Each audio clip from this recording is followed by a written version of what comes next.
बिस्मिल्लाहिर्रहमानिर्रहीम। अस्सलामु अलैकुम।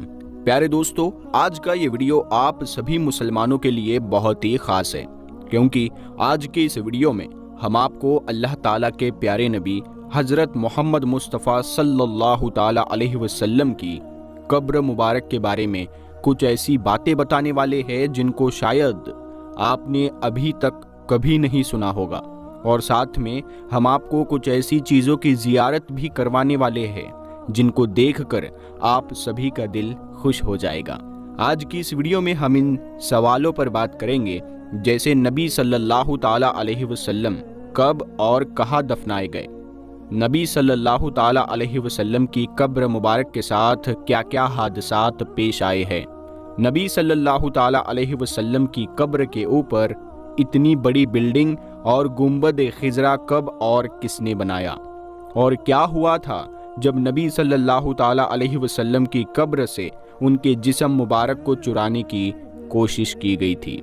और प्यारे दोस्तों, एक शख्स ने प्यारे नबी सल्लल्लाहु ताला अलैहि वसल्लम को एकदम नज़दीक से देखा था, तो उसके साथ क्या मोजिज़ा हुआ उस शख्स के बारे में भी हम आपको बताएंगे। इसीलिए आप इस वीडियो को आखिर तक ज़रूर देखें, और अगर आप सच्चे आशिक़े रसूल हैं तो इस वीडियो को एक लाइक करके कमेंट में या रसूल अल्लाह ज़रूर लिख दें। देखते हैं कितने आशिक़े रसूल इस वीडियो को देख रहे हैं। गुंबद खिजरा, ये वो गुंबद है जो दुनिया के हर मुसलमान के दिल में बसता है। यही वो गुंबद है जिसके नीचे दुनिया की सबसे अजीम, सबसे पाक हस्ती नबी सल्लल्लाहु ताला अलैहि वसल्लम आराम फरमा रहे हैं। दुनिया में कोई ऐसा मुसलमान नहीं जिसके दिल में गुंबद खिजरा और प्यारे आका सल्लल्लाहु ताला अलैहि वसल्लम की कब्र मुबारक की ज़ियारत करने की ख्वाहिश ना हो। आज की इस वीडियो में मैं आपको नबी सल्लल्लाहु ताला अलैहि वसल्लम की कब्र से जुड़ी वो रहस्यमयी बातें बताने वाला हूँ जो शायद आपने पहले कभी नहीं सुनी होगी। सब जानेंगे, बस आप इस वीडियो को आखिर तक देखते रहिए। दोस्तों, जब दीन इस्लाम मुकम्मल हो गया और आप सल्लल्लाहु ताला अलैहि वसल्लम ने नबी होने की सारी जिम्मेदारियां निभा दी, तब अल्लाह ने अपने हबीब को अपने पास बुलाने का फैसला किया। लिहाजा सन 8 जून 632 ईस्वी पीर के दिन 15 दिनों की तेज़ बुखार के सबब अल्लाह के नबी सल्लल्लाहु ताला अलैहि वसल्लम ने 63 साल की उम्र में इस दुनिया को अलविदा कह दिया। पूरी मुस्लिम उम्मत पर गमों का वो पहाड़ टूट पड़ा जिसकी कोई हद न थी। सहाबाए किराम का रो रो कर बुरा हाल था।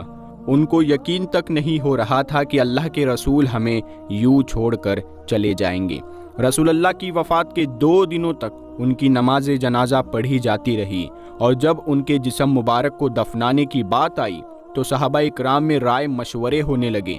कोई कहने लगा कि मक्का में दफनाया जाए, किसी ने कहा बैतुल मक़दिस में, किसी ने कहा मस्जिद नबवी में, तो किसी ने कहा जन्नतुल बकी में दफनाया जाए।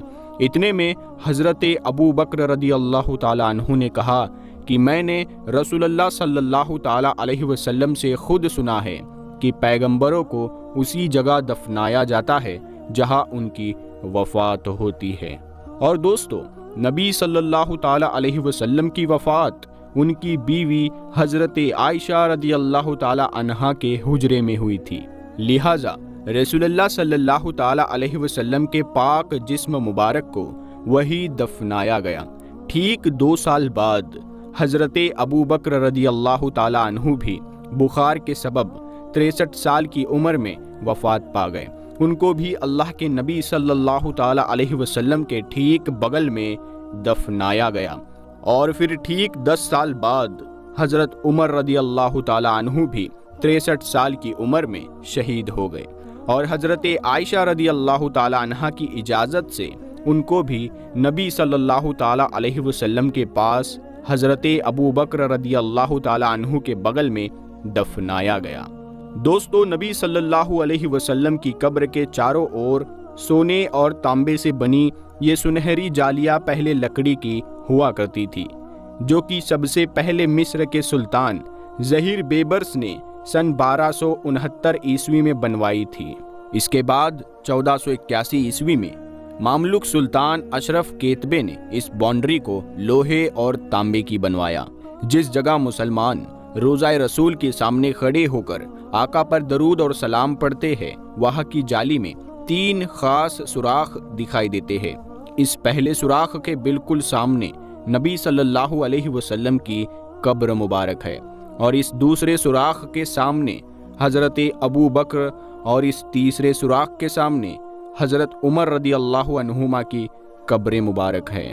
कुछ लोग सोचते हैं कि इन सुराखों से हमें नबी सल्लल्लाहु ताला अलैहि वसल्लम की असल कब्र मुबारक दिखाई देती है, जबकि ऐसा मुमकिन ही नहीं है।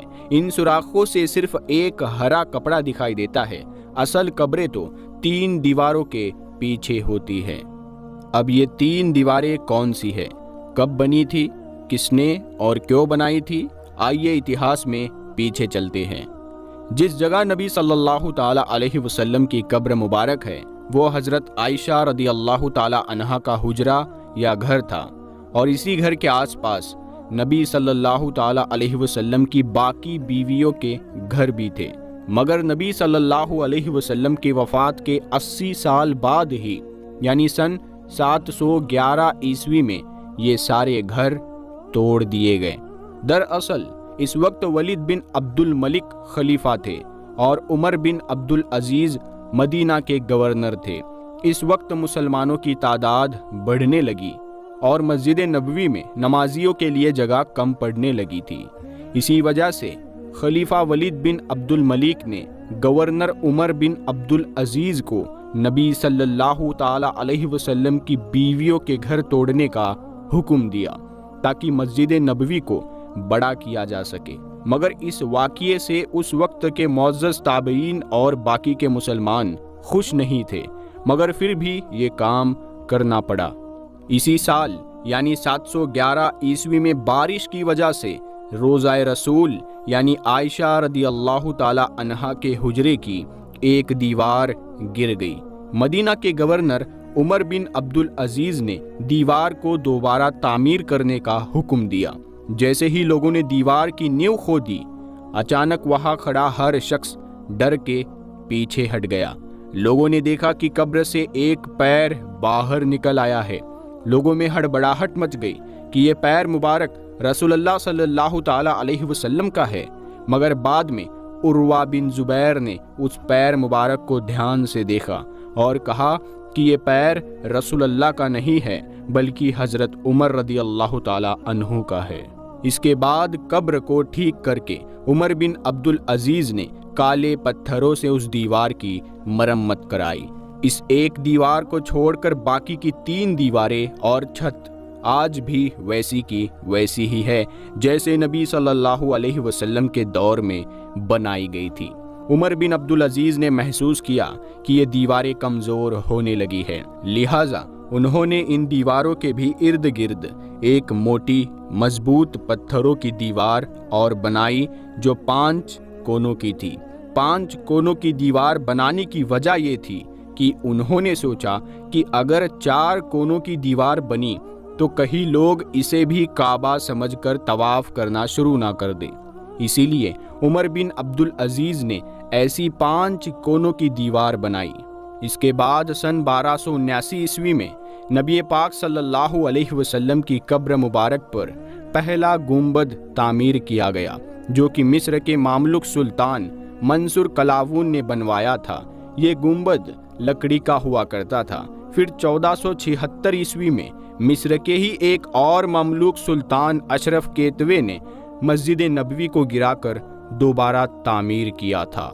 इसी तामीरी काम में उन्होंने रसूलुल्लाह की कब्र मुबारक पर बने लकड़ी के गुंबद को हटाकर उसकी जगह पत्थर का गुंबद बनवा दिया। सन 1481 ईस्वी में मस्जिद नबवी में एक अफसोसनाक हादसा हो गया। मस्जिद नबवी के पास में जोर से आसमानी बिजली गिर गई जिसकी वजह से मस्जिद नबवी में आग लग गई। ये आग रोज़ाए रसूल तक पहुंच गई थी मगर कब्रों को नुकसान नहीं हुआ था। इसी हादसे को देखते हुए सुल्तान अशरफ केतबे ने 5 कोनों वाली दीवार के इर्द गिर्द एक और मजबूत दीवार बनवा दी ताकि किसी भी हादसे से कब्रों को बचाया जा सके। इस दीवार पर उन्होंने हरा कपड़ा यानी गिलाफ चढ़वा दिया था। आज जब ज़ायरीन सुनहरी जालियों से रोज़ा रसूल के अंदर देखते हैं तो उनको यही हरा कपड़ा दिखाई देता है। इस हादसे के बाद सुल्तान केतबे ने नबी सल्लल्लाहु ताला अलैहि वसल्लम और अबू बकर और उमर रदी अल्लाह ताला अन्हुमा की कब्रों की साफ सफाई करने का फैसला किया। अब किसी आम इंसान को तो नबी सल्लल्लाहु अलैहि वसल्लम की कब्र को छूने की इजाज़त नहीं दी जा सकती, लिहाजा इस काम के लिए उस वक्त के बड़े मुत्तकी और परहेजगार उलेमा अली इब्ने अहमद अल समहूदी रहमतुल्लाहि अलैह को चुना गया। सबसे बड़ी परेशानी ये बनी कि कब्रों तक कैसे पहुंचा जाए, क्योंकि उमर बिन अब्दुल अजीज ने जो 5 कोनों वाली दीवार बनाई थी उसमें ना कोई खिड़की थी ना ही कोई दरवाज़ा, लिहाजा तय पाया गया कि इस दीवार के नीचे गड्ढा खोद कर अंदर जाया जाए।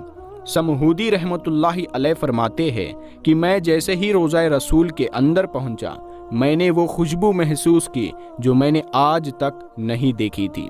मैं कई देर तक आका की कब्र के सामने खड़ा रहा और लगातार उन पर दरूद और सलाम पेश करता रहा। मैंने देखा कि ज़मीन समतल हो चुकी थी, कब्रों की पहचान करना भी मुश्किल था। दोस्तों, समहूदी रहमतुल्लाहि अलैह वो आखिरी शख्स थे जिन्होंने नबी सल्लल्लाहु अलैहि वसल्लम की असली कब्र मुबारक की ज़ियारत की थी। उनके बाद आज तक सालों से ना किसी ने नबी सल्लल्लाहु अलैहि वसल्लम की कब्र को देखा है, ना ही उनकी कब्र की कोई फोटो है। मस्जिद नबवी के सफाई कर्मी या किसी देश का कोई बड़ा आदमी भी जब रोज़ा रसूल के अंदर जाता है तो वो सिर्फ उस हरे गिलाफ वाली दीवार तक ही जा सकता है, उसके आगे नहीं जा सकता।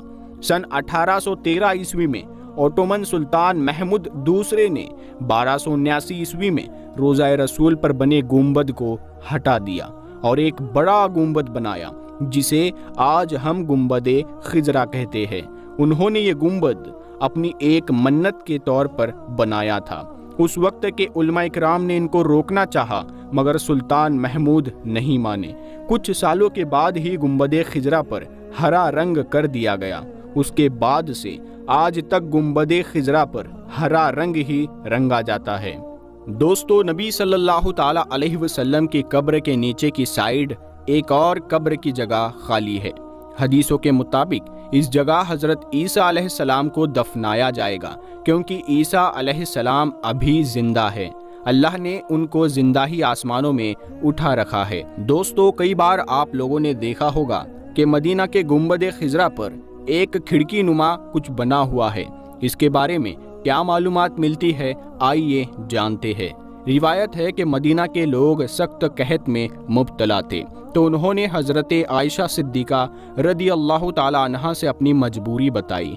तो अम्मा आयशा रदी अल्लाह ताला अन्हा ने फरमाया कि हुजूर नबी करीम सल्लल्लाहु अलैहि वसल्लम की कब्र के पास जाओ और रोज़ा रसूल के ऊपर एक खिड़की आसमान की तरफ इस तरह से खोलो कि कब्र अनवर और आसमान के दरमियान कोई पर्दा ना रहे।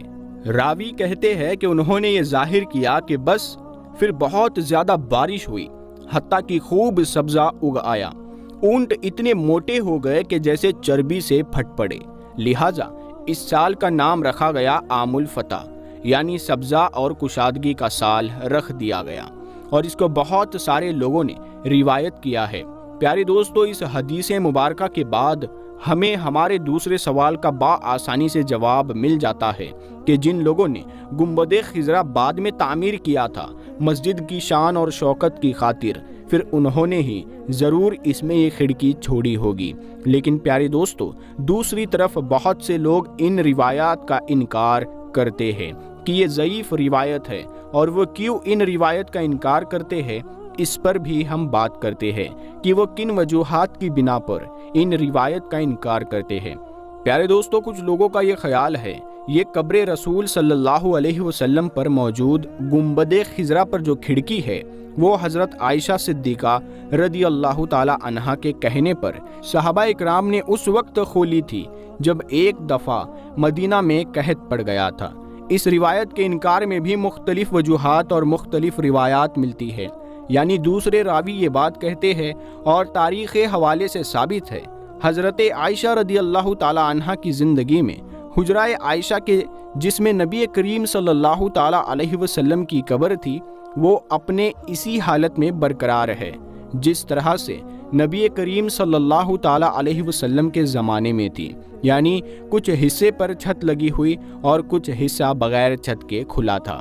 مطلب قبر نبوی صلی اللہ تعالی علیہ وسلم ایسی نہیں تھی کہ مکمل ڈھکی ہوئی ہو، جیسا کہ صحیح بخاری میں عائشہ رضی اللہ تعالی عنہا سے مروی ہے، آپ صلی اللہ تعالی علیہ وسلم جب عصر کی نماز پڑھتے جب اس وقت حجرے میں دھوپ رہی ہوتی تھی، اور یہ ثابت نہیں کہ آپ کے بعد حضرت عائشہ صدیقہ رضی اللہ تعالی عنہا کی زندگی میں کوئی ایسی تبدیلی کی گئی ہو جس کی وجہ سے قبر مبارک ڈھک گئی ہو، لہٰذا اس میں سراغ بنانے کا سوال ہی پیدا نہیں ہوتا۔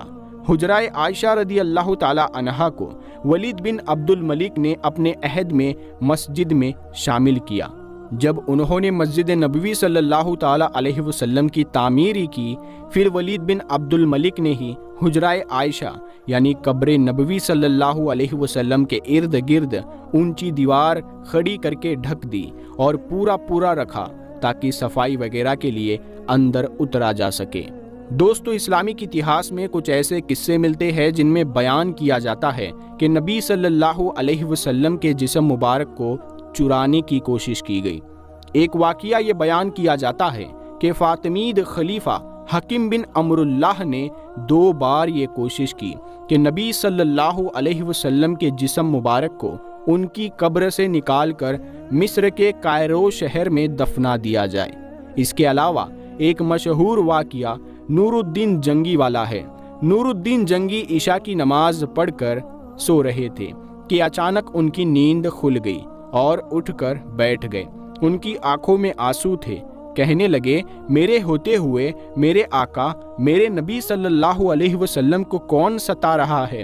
آپ اس خواب کے بارے میں سوچ رہے تھے جو مسلسل 3 دن سے انہیں آ رہا تھا، اور پھر چند لمحوں پہلے انہیں آیا، جس میں سرکار مدینہ نے 2 لوگوں کی طرف اشارہ کر کے بتایا کہ یہ مجھے ستا رہے ہیں۔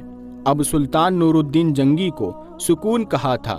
انہوں نے چند ساتھیوں اور سپاہیوں کو لے کر دمشق سے مدینے جانے کا ارادہ کیا۔ اس وقت دمشق سے مدینے کا راستہ 20-25 دن کا تھا، مگر آپ نے بغیر آرام کیے یہ راستہ 17 دن میں طے کر لیا۔ مدینہ پہنچ کر آپ نے مدینے آنے والے اور جانے والے تمام راستے بند کروا دیے اور تمام خاص اور عام کو اپنے ساتھ آنے پر بلایا۔ اب لوگ آ رہے تھے اور جا رہے تھے، آپ صرف ان کے چہرے کو دیکھتے مگر آپ کو چہرہ نظر نہ آیا۔ اب سلطان کو فکر ہو گئی اور آپ نے مدینہ کے حاکم سے فرمایا کہ کیا کوئی ایسا ہے جو اس دعوت میں شریک نہ ہوا ہو؟ جواب ملا کہ مدینے میں رہنے والے میں تو کوئی بھی نہیں، مگر ہاں 2 مغربی مسافر ہیں جو روضہ رسول کے قریب ایک مکان میں رہتے ہیں، تمام دن عبادت کرتے ہیں اور شام کو جنت البقیع میں لوگوں کو پانی پلاتے ہیں، اور یہ لوگ کافی وقت سے مدینہ میں رہ رہے ہیں۔ سلطان نے ان سے ملنے کی خواہش جتائی۔ دونوں مسافر بظاہر بہت عبادت گزار لگتے تھے۔ ان کے گھر میں تھا ہی کیا، ایک چٹائی اور کچھ ضرورت کی چیزیں۔ ایک دم سے سلطان کو چٹائی کے نیچے کا فرش ہلتا ہوا نظر آیا۔ اس نے چٹائی ہٹا کر دیکھا تو وہاں ایک سرنگ تھی۔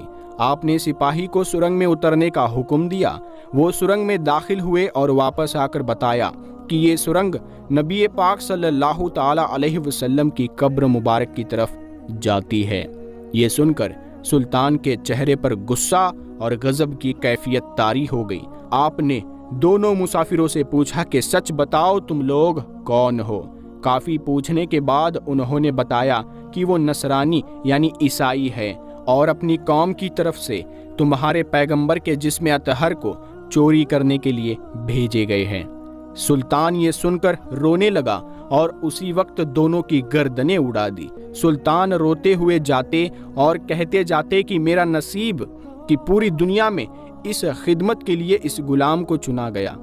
اس ناپاک سازش کے بعد ضروری تھا کہ ایسی تمام سازشوں کو ہمیشہ کے لیے ختم کر دیا جائے۔ سلطان نے انجینئر بلائے اور قبر مبارک کے چاروں طرف خندق کھودنے کا حکم دیا، یہاں تک کہ پانی نکل آئے۔ سلطان کے حکم سے وہاں پر بڑی خائی بنا دی گئی اور اس میں پگھلا ہوا شیشہ بھر دیا گیا۔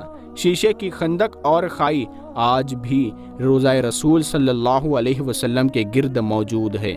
پیارے دوستو، ہجرت کے بعد رسول اللہ صلی اللہ علیہ وسلم نے سب سے پہلے ایک مسجد کی تعمیر فرمائی، جس کو آج مسجد نبوی کے نام سے جانا جاتا ہے۔ اس کے لیے وہی جگہ منتخب کی گئی تھی جہاں حضور صلی اللہ علیہ وسلم کی اونٹنی بیٹھی تھی۔ یہ زمین بنو نجار کے 2 یتیم بچوں کی تھی، جس کو آپ صلی اللہ علیہ وسلم نے قیمت دے کر خرید لیا تھا۔ اس کی تعمیر میں صحابہ کرام کے ساتھ آپ بھی پتھر اٹھاتے تھے۔ صحابہ کرام جوش میں اشعار پڑھتے تھے اور آپ بھی ان کے ساتھ آواز ملاتے اور پڑھتے، جس کا ترجمہ یہ ہے: اے اللہ، اصل اجرت تو آخرت کی اجرت ہے، اے اللہ انصار و مہاجرین پر رحم فرما۔ پیارے دوستو، یہ مسجد اسلام کی سادگی کی تصویر تھی۔ اس مسجد کے 3 دروازے بنائے گئے تھے۔ دروازے کے دونوں پائے پتھر کے اور دیواریں کچی اینٹ اور گارے کی بنائی گئی تھی۔ ستون کھجور کے تنوں سے اور چھت کھجور کی شاخوں اور پتوں سے تیار کی گئی تھی۔ قلعے کی دیوار سے پچھلی دیوار تک 100 ہاتھ کی لمبائی تھی۔ یہ مسجد صرف نماز ادا کرنے کے لیے ہی نہیں، بلکہ اسلامی تعلیم کے لیے ایک درسگاہ اور دعوت و تبلیغ اور دنیا کے سارے مسائل کو حل کرنے کے لیے ایک مرکز بھی تھی۔ اس کے امام اللہ کے نبی صلی اللہ تعالی علیہ وسلم اور اس کے نمازی صحابہ کرام رضوان اللہ تعالی علیہم اجمعین جیسی مقدس ہستیاں تھیں۔ پیارے دوستو، ہم امید کرتے ہیں کہ آج کا یہ ویڈیو آپ کو پسند آیا ہوگا۔ اس ویڈیو کو اپنے دوستوں میں ضرور شیئر کریں تاکہ یہ ویڈیو ہر مسلمان تک پہنچ جائے۔ ہم ملتے ہیں اگلی ویڈیو میں، تب تک کے لیے السلام علیکم۔